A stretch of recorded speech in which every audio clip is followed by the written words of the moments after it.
3 people were told the same thing. Don't go in that room. But curiosity, it's louder than fear. What they found behind those doors wasn't just disturbing, it changed them. These aren't ghost stories. These are true stories. And they all started the same way. Don't go in that room. I was crashing at my friend's new place because my apartment had a busted pipe and the whole floor was torn up. Temporary situation, just a few days. His name's Marcus. We've known each other since community college. Real chill guy. He had just bought this weird little fixer upper house out in the woods outside Asheville. The kind of place with more trees than cell towers and 0 streetlights. I remember joking with him that it looked like the kind of place where the horror movie starts. He laughed at that. The first couple of nights were fine. A little too quiet, maybe. You could hear every creak in the floorboards and the pipes groaned like they were alive. But whatever, it's an old house. The only weird thing was the hallway.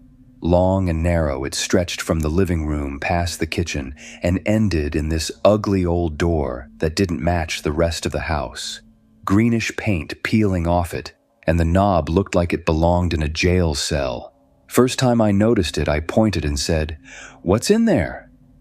Marcus glanced up from his beer and his face got tight for just a second. Then he smiled. "That's the basement," he said. "Well, technically, but I keep it locked. The floorboards down there are rotted and dangerous. I don't even go in there." Fair enough. He said he'd just throw some storage boxes in there once it got renovated. The way he said it felt weird, though, like he rehearsed it. That night, I couldn't sleep. Not unusual. I've always been a light sleeper, but I kept hearing this low, rhythmic, thumping sound. It was faint, like it was coming from beneath the floor, almost like a slow heartbeat. I told myself it was the old plumbing or the wind or whatever, but once I noticed it, I couldn't unhear it. At breakfast, I asked Marcus if the basement had a sump pump or something mechanical that could be running. He paused with his coffee cup halfway to his mouth. "Nah," he said finally. "There's no electricity hooked up down there." Then he gave me this look, one of those drop-it kind of looks, and I did, mostly. But later that day, I was alone in the house. Marcus had gone to the hardware store, and I figured I'd do some cleaning to pay back the hospitality. When I vacuumed the hallway rug, I found something wedged underneath the floor trim near that weird old basement door. It was a little button, like from a shirt, brown, kinda shiny, looked old. I picked it up without thinking, and the moment I touched it, I swear I heard something. Not out loud. More like in my body, like an echo under my skin, just this low vibration for a split second. I dropped the button. That night, Marcus made us some burgers, and we were watching old episodes of It's Always Sunny. I brought up the button. He didn't laugh. He didn't even blink. "Look, I didn't want to say anything," he said quietly. "But please don't mess with that room. I know how that sounds, but it's not just unsafe. Something's off down there." I kind of chuckled, thinking he was joking, but his expression never changed. Then he said the words I'll never forget. "Don't go in that room. Seriously." I nodded, said okay, but I couldn't stop thinking about it. It was like telling someone not to look behind them when they're walking alone in the dark. You're going to look. I stayed up late again, this time half from curiosity, half from nerves. Around 2 a.m., I passed by the hallway to get water, and the basement door was open. Just a crack, but open. I stopped cold. The house was completely still, no breeze, no windows open. That door had been closed and locked. I'd seen the padlock on it earlier that day. I leaned forward, no sound, no light, just pure, pitch-black darkness beyond the door frame. I told myself it must have come loose. Old house, bad wood, whatever. But I also noticed the rug in front of the door had been shifted, like someone had dragged something heavy across it. Against every instinct in my body, I stepped toward the door. "Just peek," I said out loud like an idiot. "Just a quick peek." I grabbed my phone, flicked on the flashlight, and pushed the door open slowly. It gave this horrible low creak like it hadn't moved in years. The stairs were steep and narrow, coated in dust. I could see the floor below, uneven concrete, cracks spiderwebbing across it. There was this faint, earthy smell, but something else too, like rust and something sour. I stepped down one stair, then another. Each one groaned beneath me. The flashlight cut through the dark, but barely lit anything more than 10 feet ahead. The room at the bottom was big, unfinished. There were old shelves, a stack of newspapers, and a chair. Right in the middle of the room, wooden, facing the far wall.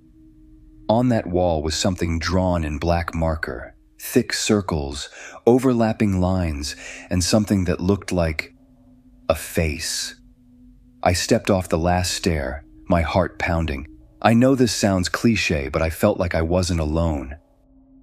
Like there was something just out of view, like the air itself was pressing against my skin. Then my phone buzzed. I nearly jumped out of my body. It was a text from Marcus. "Did you open the basement door?" I froze. How did he know? Before I could respond, I heard something upstairs, a slow creaking sound. Footsteps, heavy ones, not Marcus. He wasn't due back for another hour. I killed my flashlight, pitch black, my ears strained. The footsteps got closer to the stairs, then stopped. And then I heard the door. Click. It shut. I was in total darkness now, and I heard it. Breathing, not from above, from behind me. It was ragged, slow, like someone half asleep. I turned, barely breathing, and flicked the flashlight on for just a second. Nothing. But the chair. It was empty when I walked down. I was sure of it. Now there was someone sitting in it. I couldn't make out a face, just a shape, but I could hear it. Breathing, rocking slowly back and forth. I bolted. I slammed into the stairs, half climbing, half falling up. The door was locked. I banged on it, shouting Marcus's name even though I knew he wasn't home. Then I heard the sound behind me, the creak of the chair. It had stopped, and something was moving toward me, fast. The door burst open. Marcus stood there, panting, holding a crowbar. He yanked me out, slammed the door, and reattached the lock in seconds. We didn't speak for a long time. Eventually, he told me everything. The previous owner had been some recluse. Lived alone, barely came into town. When he died, the place was untouched for months until Marcus bought it cheap. The agent told him there was minor basement damage. No one mentioned the chair, or the symbols, or the fact that the door won't stay locked. "It's like the house wants people to go down there," Marcus said, "wants someone to see." I left that morning. I didn't ask for the rest. I didn't want to know. But sometimes, late at night, I still think about the breathing, the way it sounded just like mine, like it matched me. And the worst part? A week after I left, Marcus texted me again. "I found your phone in the basement. Thought you had it with you." That doesn't make sense. I'm holding it right now. That first story still gives me chills, but it's not the only time someone was warned and ignored it. Our next story takes place in a completely different setting, but the outcome is just as unsettling. This happened when I was 21. I was in between leases trying to save some money after dropping out of college. My cousin Devin had just moved into this 2-story rental on the edge of Raleigh. Quiet neighborhood, tons of trees, kind of isolated. He offered me his guest room for a few weeks while I figured things out. I took him up on it without thinking twice. Devin and I weren't super close, but we got along fine. He worked night shifts as a security guard, so I'd have the house to myself most nights. I didn't mind. I was grateful just to have a bed and a roof. The house itself wasn't weird or creepy, at least not right away. It was built in the early 2000s. Beige siding, detached garage, big backyard, totally normal suburban home. Except for the door at the end of the hallway upstairs. It looked like it was supposed to be a closet. Same white paint as the others, same brass knob. But Devin had taped over it with a strip of duct tape, and there was a little piece of notebook paper stuck to the center with red ink that said, "Do not open." The first night I saw it, I asked him what the deal was. He didn't laugh. He didn't joke. He just looked at me and said, "Don't go in that room." He said it slow, like he meant it. I asked if it was broken or dangerous or whatever, and he just shook his head and said, "I don't use it. I don't open it. Don't mess with it." I said, "Okay." I thought maybe there was a mold problem in there or something, but that was the first moment I got the sense something was off about the house. That night I was in bed scrolling on my phone. The house was dead quiet, except for the occasional pop of the central air. I remember glancing down the hallway, toward that door, and feeling this tightness in my chest I couldn't explain. It was completely closed, lights off, but it almost felt like someone was standing on the other side of it. I brushed it off, just nerves, new place, unfamiliar sounds. The next day, I did some freelance work on my laptop, made myself some food, and kinda lazed around. That door kept drawing my attention, though. I even stood in front of it once, just staring. The tape on it was peeling a little on one side. I wanted to ask Devin again what was inside, but I didn't. He didn't seem like he wanted to talk about it. That night, something woke me up around 3 a.m. I wasn't dreaming, and I wasn't thirsty. I just woke up, like I had been yanked out of sleep. The house was silent. And then I heard it. Knocking. 3 slow knocks. I sat straight up in bed, heart immediately racing. At first I thought it was the front door, but then I realized it was coming from upstairs, from the hallway, from that door. I didn't move, I didn't breathe. I just stared at the bedroom door, trying to convince myself I imagined it. Then again, knock, knock, knock, deliberate, slow. I got up and opened my bedroom door just a crack. The hallway was pitch black, except for the faint light from the kitchen nightlight bleeding in from downstairs. I could barely make out the outline of the closed door at the end of the hall, but something was different. The tape was gone. Just gone, like it had never been there. I shut my door, locked it, and waited the rest of the night without sleeping. The next morning, Devin got home around 8. He looked like he hadn't slept in days, eyes bloodshot, jittery. I told him what I heard. He didn't say, "You're imagining things." He didn't say, "It's just the house settling." He just asked one question. "You didn't open it, right?" I told him no. He stared at me for a long time, then nodded and went to bed. No explanation, no follow-up. That whole day, I couldn't stop thinking about the door. I even Googled the address, checked news archives, read it, everything. Nothing came up, just property listings and Zillow stuff. That night, Devin left for work again around 10. I was sitting on the couch watching TV with the hallway light on behind me. At one point, I got up to grab a soda from the fridge. As I passed the hallway, I froze. The door was open. Just a few inches, barely cracked. I stood there, staring. I hadn't heard it open. I'd been just a room away. I stepped closer. I know how stupid this sounds. I knew I shouldn't, but I told myself I'd just peek. I didn't believe in ghosts or anything, so I figured there was probably some logical explanation. Some bad insulation, maybe warped hinges.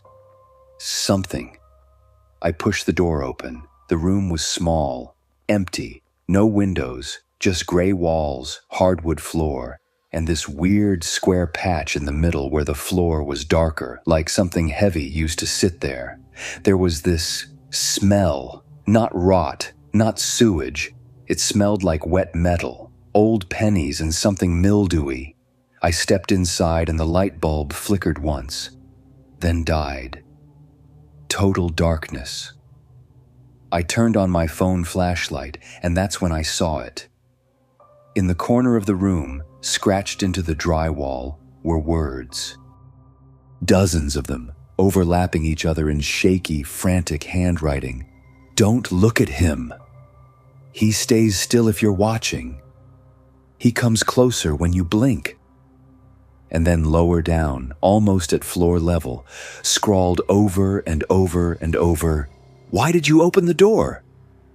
I backed out slowly, heart hammering, slammed the door, and retaped it with packing tape I found in Devon's kitchen drawer. I didn't sleep that night either. The next morning I confronted Devon. I told him everything. The scratching on the walls, the knocking, the open door. He just stared at me. Then he said something that still messes with me. "I used to live in that room." He said it real quiet, like it hurt to say. Apparently, when he first moved in, that was his bedroom, until the dreams started. Dreams about something watching him from the corner. He'd wake up facing the wall, too scared to turn around. He thought it was sleep paralysis.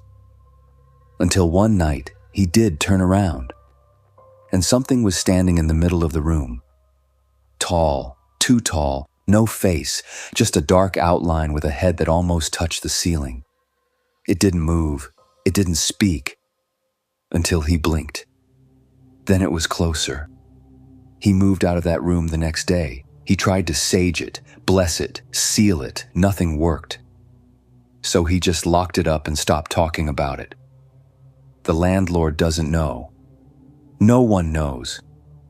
That was the last night I stayed there. I booked a motel the next morning and got the hell out. But here's the part that still keeps me up. About 2 weeks after I left, Devon called me. He sounded out of breath, panicked. He said, "Hey, do you remember when you said you taped the door shut?" I said, "Yeah." He was silent for a long time. Then he whispered, "There's no tape on it now. And I heard knocking last night from the inside." We haven't spoken since. And I never learned what was in that room before Devon moved in. All I know is I should have listened. You'd think after hearing something like that, no one else would take a risk like that again. But you'd be wrong. In this next story, another locked door, another ignored warning, and a discovery that should have stayed buried. This happened when I was 24. I was working as a property manager for a small housing company in northern Michigan. Most of our units were older homes, mid-century, a little beat up, but cheap enough for students and working-class folks. My job was mostly scheduling repairs, giving tours, and sometimes prepping houses before a new tenant moved in. That's how I ended up at Unit 106. It was a 2-bedroom ranch-style house, tucked behind some overgrown hedges on a dead-end street just outside Marquette. Nothing fancy. Beige siding, cracked driveway, 1-car garage. I was there to do a walkthrough and take photos for the listing. The last tenant had been evicted for unpaid rent and left in a hurry, so I was expecting a mess. What I wasn't expecting was the note taped to the inside of the front door. It was a ripped envelope, scribbled on in black marker. 4 words, "Do not open back room." I remember reading it and just kind of laughing to myself. Like, okay, sure, probably mold or raccoons or something, but I wasn't exactly in a position to ignore parts of the house. I had a checklist to complete. The place was mostly empty. A few broken chairs, peeling wallpaper, that weird silence old houses have when the heat isn't running. Every floorboard creaked. There was dust in the corners of every room, but nothing alarming. Until I got to the hallway, there were 3 doors. 2 normal bedrooms, and then one at the very end, painted over completely. No handle, no label. It didn't even look like a real door, more like a sealed panel. I remembered the note immediately. Back room. I didn't plan on opening it, I really didn't, but I wanted to take pictures of the hallway, and that meant facing the door head on. As I raised my phone, I noticed something odd. The bottom corner of the door had scratch marks, deep ones, not cat scratches, more like gouges, like someone tried to dig out from the inside. I crouched down to look closer, and I swear to God, there was something scrawled into the wood just above the floor. "It's still in here," That's when I stood up and walked out. I finished my checklist, skipped that door, and locked the place up. Later that day, I asked my boss if there were any maintenance requests or safety reports for 106. She looked confused and said no, just a standard eviction. I brought up the weird sealed door, and she just said, yeah, some of the old places have makeshift closets or blocked off utility panels. Don't mess with it unless there's an issue. So that was that, but the next morning I got a call from a plumber we sometimes worked with. He was at 106 to shut off the outside water valve, and he sounded weird, kind of breathless. He said, "Hey, is anyone staying at this property right now?" I told him no.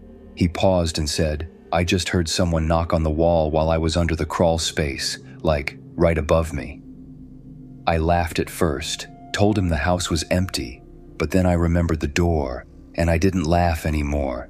Later that week, I had to go back to 106. Someone from the city needed to do an inspection on the furnace, and I had to let him in. I dreaded it, but I told myself I'd stay near the front, let the inspector do his thing, and leave. That didn't happen. The guy, he was older, real gruff, walked through the house for maybe 5 minutes before I heard him call out, "Hey, what's with this back door? You got a key." I walked down the hall and found him standing in front of that door.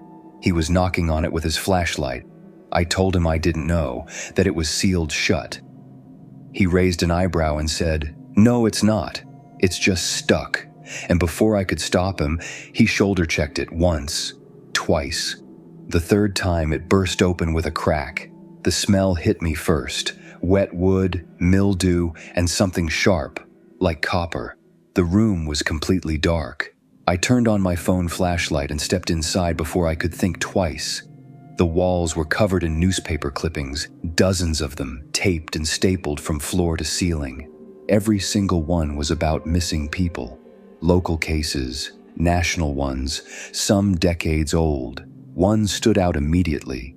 It was folded and pinned right at eye level, circled in red ink. A headline from 1989, "Teen vanishes after going into vacant house." Police still searching. The photo showed a girl, maybe 16, smiling. The address under the photo, 106 Maple Street. The same house. I remember turning to the inspector, about to ask him something, but he was gone. No footsteps, no door creak, just gone. I ran back out into the hallway, no one there. The front door was still shut. I walked through every room calling his name, panicking more with each second. I even went outside. No car in the driveway, no truck. It was like he'd never been there. I called my boss and told her everything. I must have sounded insane, rambling about clippings and disappearances and the sealed door. But all she said was, "Did you open that room?" I didn't know what to say. She sighed and muttered, "We've had trouble renting that house for years." I should have pulled the listing. I asked her what she meant. She just said, "If you go back, don't go in that room again." That was the last time I entered 106. The property stayed vacant for months. Eventually, they gutted the place. Tore out the drywall, removed the weird door completely. But here's the part that still gets me. One of the contractors who helped with the renovation called us a few weeks after the job was done. He sounded shaken. He said while he was stripping out the walls, he found something in the back room, a crawl space hatch under the floorboards.